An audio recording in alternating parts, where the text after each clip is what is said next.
Welcome to this video, guys. As you can see here, I have this Pandas code in my VS Code, and this is showing this warning that says import Pandas could not be resolved. Now this is because Pandas is not installed yet. So let's see how we can install Pandas. First, click on these three dots here.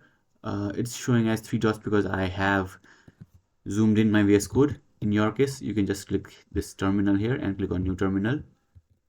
And in this terminal, we just need to type pip install pandas, and pandas will be installed. Projects. Now, a good practice in Python is to install pandas in virtual environment just for this specific project. So if you want to learn how to do this in virtual environment, check the link in the description below. It will show you how you can install or set up a virtual environment. So finally, after a while, you'll see this message that says successfully install NumPy and pandas. So NumPy is installed because it is required by pandas. And now if I close this, and now I can run this, and this should run.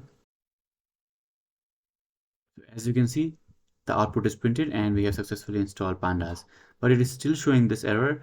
Now what you can do is you can just close your Visual Studio and open it again, and these changes will be taken effect, and this warning will also be gone. So this is how you can install pandas in Visual Studio Code.